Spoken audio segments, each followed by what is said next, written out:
Selamat datang di Cek Faktaid, kanal yang menghadirkan informasi faktual, analisis mendalam, dan berita terkini seputar sepak bola Indonesia dan internasional. Kali ini, fokus kami tertuju pada persiapan Timnas Indonesia Senior menghadapi FIFA Match di September tahun 2025.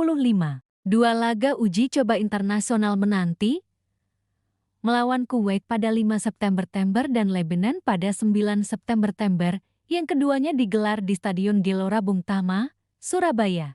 Bagi publik Surabaya, stadion ini bukan sekadar arena olahraga. Gelora Bung Tama adalah saksi sejarah, ruang di mana mimpi-mimpi sepak bola Indonesia terus digantungkan dan di mana ratusan ribu supporter menyatu dalam semangat merah putih. Saat Timnas Indonesia mengibarkan bendera Garuda, ribuan pasang mata di tribun bukan hanya menonton, mereka menjadi bagian dari perjalanan tim nasional yang sedang dibentuk. Ujian pertama, menantang Kuwait dengan kenangan lama. Indonesia akan menghadapi Kuwait sebagai lawan perdana pada 5 September tahun 2025.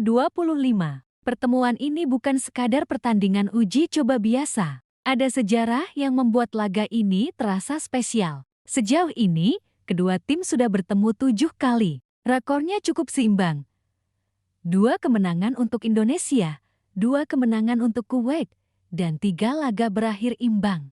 Salah satu momen yang paling diingat oleh supporter terjadi pada kualifikasi Piala Asia 2024 ketika Indonesia menaklukkan Kuwait 2-1 secara dramatis. Laga itu dianggap sebagai titik balik, momen di mana mental Garuda mulai menunjukkan taringnya di level Asia. Kini, laga di Surabaya akan menjadi kesempatan untuk mengulang kejutan serupa, menegaskan bahwa tim nasional Indonesia memiliki kemampuan bersaing di kawasan Asia Barat. Dari segi gaya permainan, Kuwait dikenal dengan ritme cepat dan agresivitas dalam transisi serangan. Mereka juga memiliki kualitas teknis yang mumpuni, sehingga Indonesia harus siap dengan strategi pertahanan kompak dan serangan balik cepat. Pelatih Garuda, Erick Thohir, dan staf pelatih akan memanfaatkan pertandingan ini sebagai laboratorium taktik, mencoba formasi baru, menguji kombinasi pemain, serta melihat kesiapan fisik dan mental skuad. Pertemuan perdana,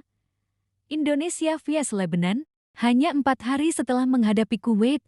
Tepatnya pada 9 September tahun 2025, Indonesia akan menjajal kekuatan Lebanon. Laga ini menjadi pertemuan perdana antara kedua tim di level tim nasional senior. Lebanon dikenal dengan permainan fisik yang tangguh dan pertahanan disiplin. Mereka menekankan koordinasi lini belakang, kemampuan duel udara, dan transisi cepat dari bertahan ke menyerang. Bagi Indonesia, menghadapi Lebanon ibarat membuka bab baru dalam catatan perjalanan sepak bola nasional. Tidak ada referensi sejarah yang bisa dijadikan patokan, sehingga strategi harus adaptif. Pertandingan ini akan menjadi ujian mental bagi para pemain. Mereka tidak hanya harus menampilkan kemampuan teknis, tetapi juga ketahanan fisik, kesabaran, dan kemampuan membaca ritme permainan lawan yang baru pertama kali ditemui. Pelatih dan staf tentu akan memanfaatkan momen ini untuk mengamati respons pemain terhadap tekanan, mengevaluasi koordinasi tim, serta menemukan kombinasi pemain terbaik. Simulasi menuju pertempuran besar. 2 laga uji coba ini memiliki misi yang lebih besar daripada sekadar mengisi kalender FIFA Matchday. Mereka menjadi bagian dari persiapan menuju kualifikasi Piala Dunia 2026, khususnya menghadapi tim-tim kuat Asia Barat seperti Arab Saudi dan Irak. Arab Saudi dan Irak memiliki reputasi besar di kawasan Asia. Mereka bermain dengan intensitas tinggi, strategi matang, dan disiplin fisik yang ketat. Menghadapi Kuwait dan Lebanon akan memberi pelajaran penting tentang ritme permainan, kekuatan fisik, dan cara menghadapi serangan tim-tim dari Asia Barat. Bagi pelatih dan pemain, 2 laga ini adalah laboratorium taktik. Mereka dapat mencoba formasi baru, mengatur strategi pertahanan dan menyerang, serta mengevaluasi kombinasi pemain untuk menghadapi lawan lebih tangguh. Bagi supporter, ini adalah ajang mengukur seberapa besar harapan yang bisa digantungkan pada Garuda sebelum bertarung di kualifikasi Piala Dunia. Jadwal lengkap FIFA Match di September tahun 2025 berikut jadwal lengkap 2 laga uji coba Timnas Indonesia. Indonesia vs Kuwait Stadion Gelora Bung Tama, Surabaya 5 September tahun 2025 Indonesia vs Lebanon Stadion Gelora Bung Tama, Surabaya. 9 September tahun 2025 bulan September ini, Surabaya bukan hanya menjadi tuan rumah, tetapi juga saksi dari proses pembentukan dan pengasahan skuad Garuda. Dua laga uji coba ini menjadi batu pijakan untuk menilai kesiapan tim, membangun kemistri antar pemain, dan mengasah ketajaman skuad sebelum menghadapi tantangan sesungguhnya di kualifikasi Piala Dunia. Lebih dari sekadar skor, fokus pada kesiapan. Supporter mungkin menuntut kemenangan, namun lebih dari skor akhir, yang terpenting adalah kesiapan tim menghadapi tantangan nyata. Setiap gol, setiap umpan, dan setiap pergerakan di lapangan menjadi bahan evaluasi bagi pelatih. Langkah kecil di Surabaya ini akan menjadi cerminan kesiapan Indonesia untuk menatap panggung terbesar sepak bola dunia. Garuda sedang belajar, beradaptasi, dan mengasah kemampuan menghadapi gaya permainan Asia Barat. Jika skuad mampu menyerap pelajaran dari dua laga uji coba ini, mereka akan lebih siap menghadapi Arab Saudi, Irak, dan lawan lain di kualifikasi Piala Dunia ke-2026. Analisis teknis dan strategi Timnas Indonesia menjelang FIFA Match di September tahun 2025. Dua lawan yang berbeda Kuwait dan Lebanon menuntut pendekatan yang spesifik, evaluasi mendalam, dan perencanaan taktik yang matang dari pelatih dan tim pelaksana. Kuwait dikenal memiliki permainan yang cepat, agresif, dan transisi serangan yang tajam. Sejak lini tengah hingga penyerang, ritme permainan mereka memungkinkan tim lawan seringkali tertekan. Bagi Indonesia, kunci menghadapi Kuwait adalah pertahanan kompak dan disiplin. Garuda perlu menjaga jarak antar lini dan menutup ruang bagi pemain Kuwait yang cepat dalam menyerang. Lini pertahanan harus siap menghadapi serangan balik mendadak. Transisi cepat dari bertahan ke menyerang. Setelah merebut bola, skuad harus cepat memanfaatkan ruang yang ditinggalkan lawan. Pemain sayap dan gelandang serang akan berperan penting. Menggunakan set piece, situasi tendangan bebas atau sepak pojok bisa menjadi peluang penting, mengingat Kuwait cenderung menekan secara agresif dan terkadang meninggalkan celah di kotak penalti.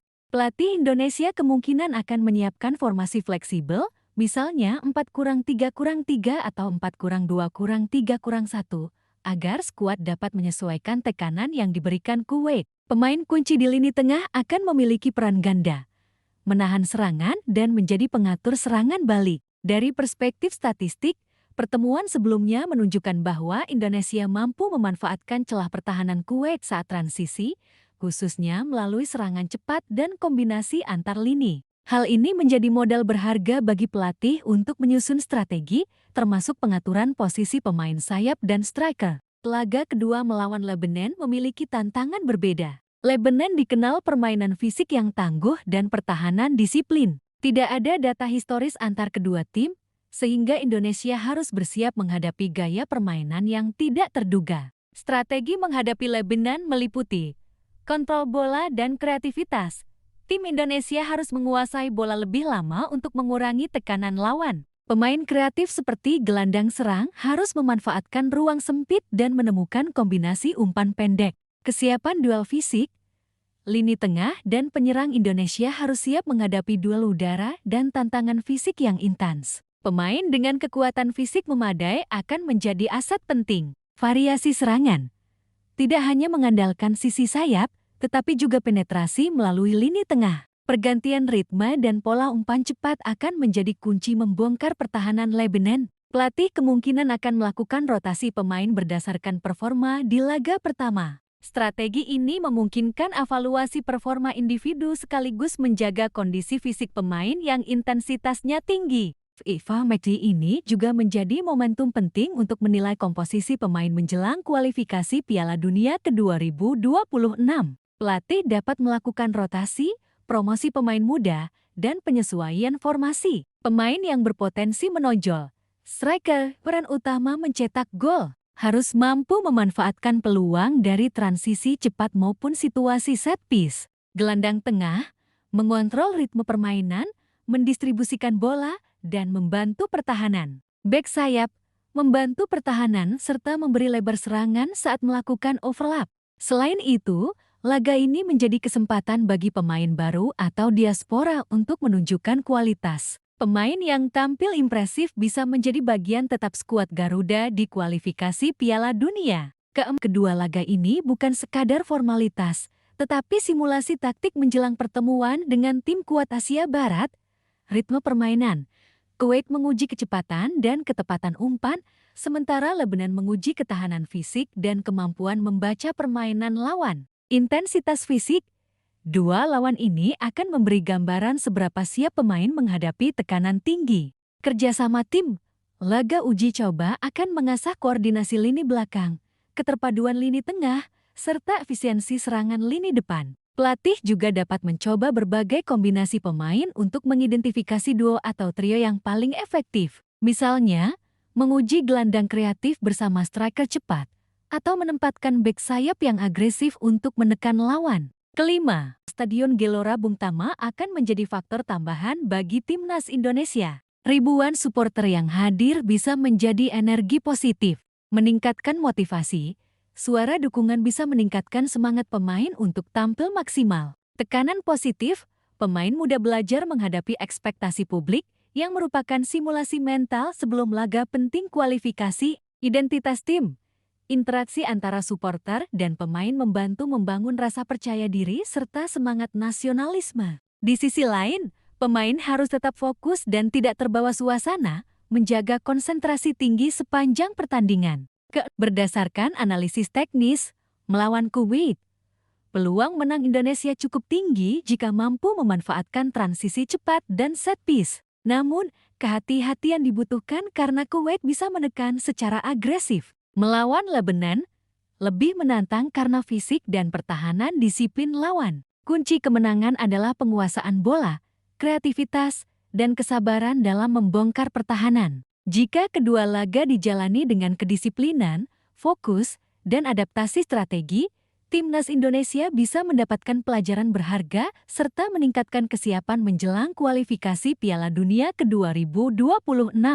Dampak jangka panjang dari FIFA Match di September tahun 2025 terhadap timnas Indonesia. Laga uji coba menghadapi Kuwait dan Lebanon bukan sekadar formalitas. Ini adalah batu pijakan bagi pembentukan tim, evaluasi pemain, dan persiapan menghadapi kualifikasi Piala Dunia ke-2026. Dua laga di Surabaya menjadi laboratorium taktik bagi pelatih dan staf kepelatihan. Setiap pertandingan memberikan informasi penting mengenai performa individu, bagaimana pemain mengeksekusi instruksi pelatih, adaptasi terhadap lawan, dan kemampuan menghadapi tekanan fisik maupun mental. Kombinasi antar pemain, uji coba membantu menemukan formasi dan kombinasi pemain yang paling efektif. Misalnya, apakah duet gelandang kreatif mampu menembus pertahanan Lebanon, atau lini belakang lebih kuat saat ditemani bek sayap agresif. Promosi dan rotasi, pemain muda, pemain baru, atau diaspora bisa diuji. Hasilnya akan memengaruhi keputusan promosi ke tim utama atau rotasi saat kualifikasi nanti. Pelatih dapat menggunakan data ini untuk menyusun daftar pemain inti dan cadangan yang akan siap menghadapi tim tangguh seperti Arab Saudi dan Irak di kualifikasi. Selain aspek teknis, FIFA Match di September juga menguji mental pemain. Faktor ini sangat penting karena di kualifikasi Piala Dunia 2026, tekanan tidak hanya datang dari lawan, tetapi juga dari ekspektasi publik dan kebutuhan hasil positif. Mental bertanding, menghadapi Kuwait yang agresif dan Lebanon yang disiplin fisik. Pemain belajar mengatasi tekanan lawan, menjaga konsentrasi, dan tetap tenang dalam situasi krusial. Kepercayaan diri, kemenangan atau hasil positif meningkatkan rasa percaya diri tim. Sebaliknya, kekalahan menjadi pelajaran untuk evaluasi dan perbaikan. Solidaritas tim, uji coba mengasah kekompakan, kerjasama antar lini, dan komunikasi di lapangan yang esensial saat menghadapi lawan lebih tangguh di kualifikasi. Mental kuat menjadi fondasi bagi timnas Indonesia agar mampu bersaing di level internasional, terutama menghadapi tim-tim Asia Barat yang berpengalaman. Dua lawan uji coba mewakili gaya permainan tim Asia Barat. Kuwait, cepat, agresif, dan transisi serangan mendadak. Indonesia belajar menjaga kompak lini pertahanan, mengantisipasi serangan balik, dan memanfaatkan peluang counter-attack.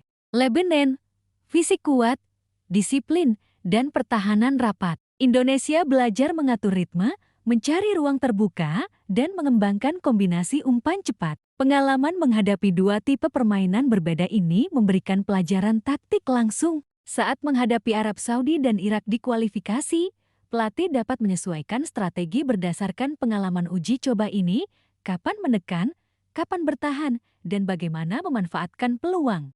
Stadion Gelora Bung Tama bukan hanya arena pertandingan, tetapi laboratorium atmosfer sepak bola. Supporter sebagai energi tambahan. Riakan ribuan penonton memberi motivasi, membangun atmosfer kompetitif, dan menjadi simulasi tekanan yang akan dirasakan di laga internasional. Infrastruktur pendukung, fasilitas latihan, lapangan, dan manajemen pertandingan membantu pelatih memaksimalkan sesi latihan, mengatur rotasi pemain, serta memastikan kesiapan fisik tim. Interaksi antara pemain, pelatih, dan supporter di stadion juga membangun identitas tim. Garuda yang tangguh, disiplin, dan penuh semangat nasionalisme. FIFA McD September tahun 2025 hanyalah tahap awal persiapan. Langkah berikutnya bagi timnas Indonesia meliputi evaluasi pasca uji coba, analisis video, laporan staf pelatih, dan diskusi internal untuk menentukan kekuatan dan kelemahan. Latihan intensif, fokus pada kekuatan fisik, strategi bertahan, serangan cepat, dan koordinasi antar lini. Uji coba tambahan. Setelah menghadapi Kuwait dan Lebanon, tim kemungkinan akan melanjutkan uji coba melawan lawan dari Asia atau Eropa untuk menambah variasi gaya permainan. Tujuannya jelas, menyiapkan skuad Garuda yang siap bertarung dengan tim tangguh Asia Barat di kualifikasi Piala Dunia 2026, baik dari segi teknis, fisik, maupun mental. Bagi supporter, laga FIFA McD bukan sekadar hiburan. Ini adalah momen evaluasi tim sekaligus melihat potensi Garuda menghadapi kualifikasi besar. Harapan positif, kemenangan atau performa solid akan meningkatkan kepercayaan diri tim dan antusiasme publik. Pelajaran dari kekalahan, jika hasil kurang optimal, supporter tetap dapat melihat aspek positif seperti kerjasama tim, disiplin, dan perkembangan pemain muda. Peningkatan kualitas sepak bola nasional, evaluasi berkelanjutan dari uji coba hingga kualifikasi akan membantu meningkatkan standar permainan tim nasional secara keseluruhan. Secara jangka panjang, proses ini membentuk budaya kompetitif di mana pemain muda dan veteran belajar menghadapi lawan kuat, menyusun strategi matang, dan mengembangkan mental juara. FIFA McD September tahun 2025 adalah tahap penting dalam pembentukan timnas Indonesia. Dampaknya bukan hanya pada skor akhir, tetapi juga pada evaluasi dan rotasi pemain, siapa yang tampil menonjol, siapa yang perlu pengembangan lebih lanjut. Pengembangan taktik dan strategi menyesuaikan gaya permainan melawan tim Asia Barat. Mental dan fisik tim menghadapi tekanan lawan dan ekspektasi supporter. Persiapan jangka panjang sebagai batu pijakan menuju kualifikasi Piala Dunia ke-2026. Setiap tendangan, umpan, dan interaksi di lapangan menjadi bagian dari proses panjang menuju panggung sepak bola dunia. Supporter, pelatih, dan pemain saling bersinergi membentuk identitas tim yang tangguh dan siap menghadapi tantangan global. Dengan kata lain, kemenangan bukan satu-satunya tolok ukur keberhasilan. Proses, pembelajaran, dan kesiapan adalah kemenangan yang sesungguhnya.